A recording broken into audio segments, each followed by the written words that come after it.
Movie inafungua tu na kutuonyesha bidada mmoja anayefahamika kama Zoa, anaishi ndani ya nchi ya Spain katika mji wa Barcelona. Bidada anapenda sana kushinda katika mitandao ya kijamii, lakini siku ya leo alipokea ujumbe katika WhatsApp yake ukimtaarifu kwamba amechaguliwa kuwa miongoni mwa watu ambao watakwenda kushiriki katika bonge la party itakayokwenda kufanyika katika kisiwa.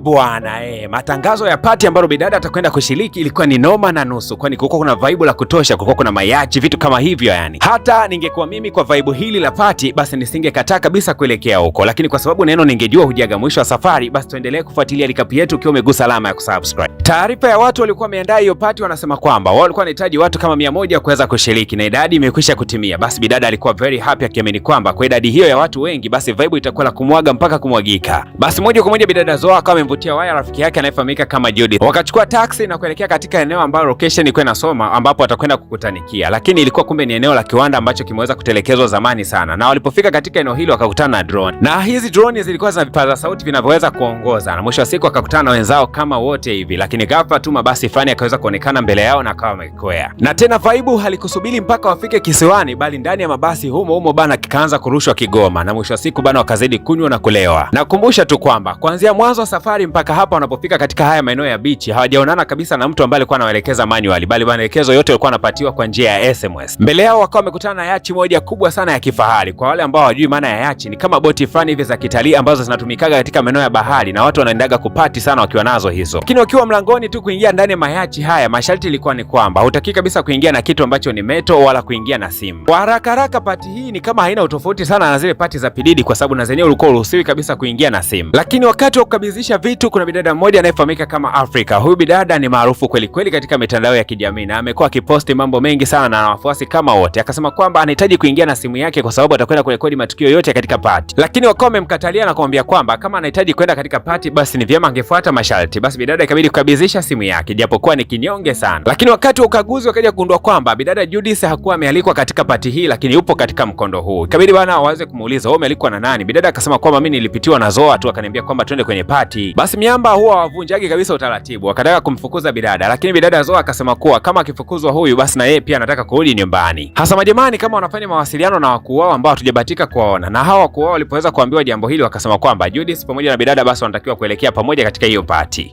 Bwana basi wakazama ndani ya yachi na vaibu kama kawaida likaanza kuvaibuka humo ndani ya yachi, na moja kwa moja wanaelekea katika kisiwa. Ilikuwa ni bonge la safari ambalo unforgettable. Lakini kuna chumba fulani cha siri, kuna mtu mmoja alikuwa akitazama picha za washiriki wote ambao wanaelekea katika ile party, ila aliweza kuchagua 5 tu, akawa amewatenga pembeni. Na miongoni mwa hao 5 waliokuwa wamechaguliwa na bidada Zoa naye alikuwepo. Nadhani hii ndio sababu ya bidada kuruhusiwa kuingia na huyu rafiki yake katika party hii, kwa sababu huenda alikuwa na umuhimu hapa. Baada ya kupatika sana katika yachi, mwisho wa siku anaangalia mbele, wanagundua kwamba wamekaribiana na kisiwa. Ilikuwa ni bonge la vibe. Lakini huyu alikuwa ameandaa hii tukio la party alikuwa anawaambia hawa wasimamizi kwamba waangalie hawa watu 5 baada ya kufika katika kisiwa. Basi bwana wakawa wametimba katika maeneo hayo ya kisiwa, lakini wote walikuwa wamevalishwa bracelet za blue. Ishara ya saa 2 usiku likaandaliwa bonge la stage ambapo party likawa limekwisha kuanza. Bwana watu walivaibuka vibaya mno. Bidada Afrika ukiachana tu na kwamba anajiposti sana katika mitandao ya kijamii, kumbe ni mwimbaji mzuri tu. Na mara pop katikati ya party disco likaingia makonde, akajitokeza mwanamama mmoja hivi katika mifumo ya 3D projection, akaanza kuzungumza akisema kwamba kuna kinywaji fulani kimeweza kugunduliwa na inatakiwa kifanyiwe majaribio siku ya leo. Mwanamama alikuwa akiongea haya yote kwa tabasamu kubwa, huku akisema kwamba mmekunywa kila kinywaji hapa duniani, sasa tunakwenda kuwatambulishia kinywaji kipi ambacho tumeweza kukitengeneza katika kampuni yetu, na siku ya leo ninyi ndio mmechaguliwa kuweza kushiriki kinywaji hicho. Basi bwana kila aliyekunywa kinywaji kile alikisifu kwamba kilikuwa ni kizuri sana, na mwisho wa siku bidada Zoa akaanza kuhisi kama kizunguzungu. Mwisho wa siku akajikuta amelala katika hayo maeneo ya fukwe. Mara hapa tu anaamka ni asubuhi, lakini akicheki kando yake ni kama yuko peke yake hapa kisiwani. Akaanza kupiga makelele, watu